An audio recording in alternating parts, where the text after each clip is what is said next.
Bonjour à tous, bienvenue pour ce nouveau numéro de Doc d'Histoire. Il y a quelques jours, j'ai reposté une ancienne vidéo que j'ai un petit peu rafistolée, une vidéo qui traitait de l'image des généraux de la Première Guerre mondiale, des généraux français, dans les livres scolaires pour enfants avant et après la Seconde Guerre mondiale. Aujourd'hui, il s'agit de compléter cette vidéo avec cette fois non pas un général, mais un politique qui est Clémenceau, et donc de voir la façon dont on présente Clémenceau aux enfants français dans la période qui suit la Seconde Guerre mondiale. Donc pour ce faire, on va utiliser un seul livre scolaire. Cette fois, on en a vu beaucoup la dernière fois. Ici, on va en utiliser un seul, qui est un livre d'histoire de 1950, qui était destiné aux cours élémentaires de Bernard Hérodon, aux éditions Fernand-Nathan. Dans cet ouvrage, on trouve notamment cette illustration qui nous présente le fameux Clémenceau visitant les poilus dans les tranchées. Clémenceau est au centre de l'image, on le reconnaît assez rapidement, à sa moustache, à sa canne, à son allure générale. C'est un Clémenceau ici qui nous apparaît très en forme. Il faut rappeler que tout de même, à ce moment-là, il doit avoir à peu près 76 ans. Il a plusieurs décennies de lutte politique derrière lui. Et dans les images dont on dispose, on le perçoit tout de même physiquement un petit peu moins frais.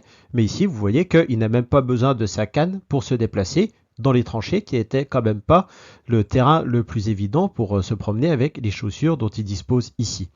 Et ce personnage, éventuellement, il peut en rappeler un autre que les Français de l'époque se rappellent bien sûr, c'est le maréchal Pétain, qui était encore plus âgé dans les années 1940-1945 et qui lui aussi utilisait sa canne comme un accessoire de mode que d'ailleurs il distribuait assez facilement à ceux qui le suivaient.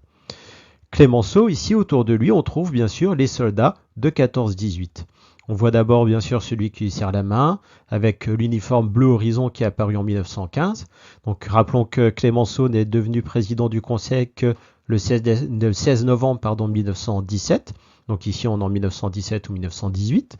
On a également deux autres poilus en bleu horizon. Et le premier, là-bas, vous le voyez, il semble surveiller la ligne allemande, tandis que le deuxième, lui, regarde la scène. Et puis on a un quatrième soldat ici, mais j'avoue qu'il a un uniforme un petit peu curieux, gris terre, donc peut-être que c'est un effet de lumière voulu par le dessinateur, mais c'est assez mystérieux. Et puis ensuite, vous voyez aussi qu'on a deux officiers, parce que tout de même, on ne va pas laisser Clémenceau se promener tout seul dans les tranchées. On a un officier de rang subalterne qui se tient à l'arrière, et puis juste derrière Clémenceau, un autre plus important, mais je ne saurais pas vous dire son rang exact. On remarque tout de même que ici, les officiers sont laissés à l'arrière-plan. Ce qu'on montre, c'est le politique avec le citoyen qui fait son devoir, donc le poilu. Autre personnage important qu'on perçoit sur cette image, c'est la tranchée, c'est la terre, c'est ici le cajot de grenade. Là, derrière notre soldat, on a une simple toile qui protège un endroit qui se veut peut-être un peu plus intime. On a les barbelés au-dessus, parce que les barbelés, c'est l'arme emblématique de la Grande Guerre. Et puis, même au loin, vous voyez qu'on a des explosions pour nous montrer qu'on est dans une situation de conflit et que quand on se rend au fond dans une tranchée, on met ses vies en péril, comme l'a fait Clémenceau. Donc, ici, on a l'image bien connue de Clémenceau au front. Cette image, elle met en valeur deux personnages, qui sont Clémenceau, l'homme politique, et puis le soldat, le citoyen qui fait son devoir. Cette image, on peut la mettre en corrélation avec une autre qui provient du même livre et qui se trouve à la page précédente. Cette fois, on est entre le 5 et le 12 septembre 1914, c'est la bataille de la Marne. On a ici la mitrailleuse qui est l'autre arme emblématique de la Grande Guerre. On a le village en ruine et en feu parce que la Première Guerre mondiale, c'est aussi la destruction totale du champ de bataille.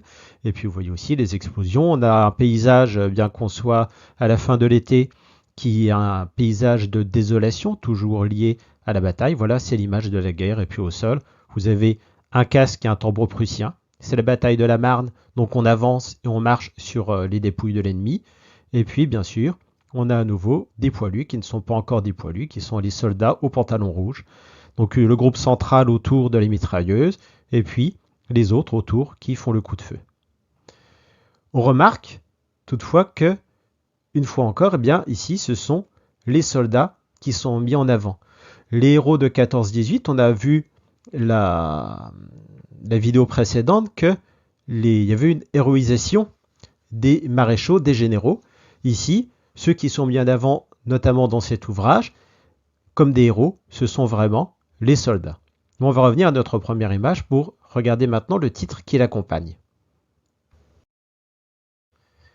On commence évidemment par le titre de la leçon 59, la guerre 1914-1918, Clémenceau. Après, on a le titre du dessin, Clémenceau va dans les tranchées. Après une petite explication qui vaut le détour, observons la gravure. Voici Clémenceau dans une tranchée avec son bâton, son chapeau cabossé, son air de vieux lutteur qui ne craint rien. Il serre la main des poilus, il plaisante avec eux, courage, on les aura. Il donne confiance à tous et tous l'appellent le père de la victoire.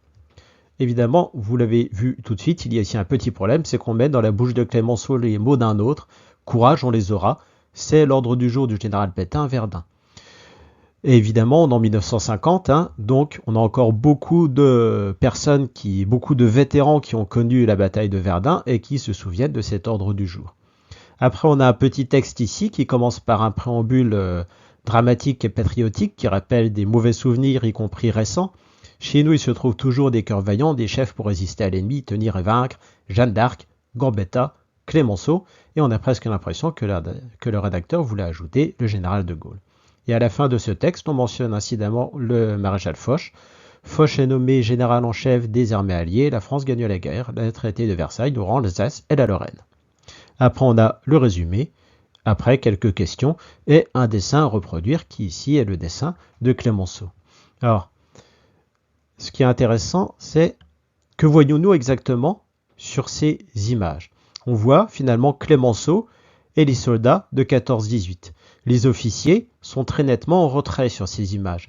Il faut rappeler que ce livre d'école date donc de 1950, on est dans une période d'après-guerre, et l'héroïsme des soldats de 14-18 renvoie aussi à l'image que les Français ont dans l'ensemble des soldats de 1940, dont on a eu le sentiment d'abord qu'ils n'avaient rien fait pendant 1 an, puis qu'ils avaient fui devant l'ennemi, et enfin qu'ils se l'étaient coulés douce au Stalag.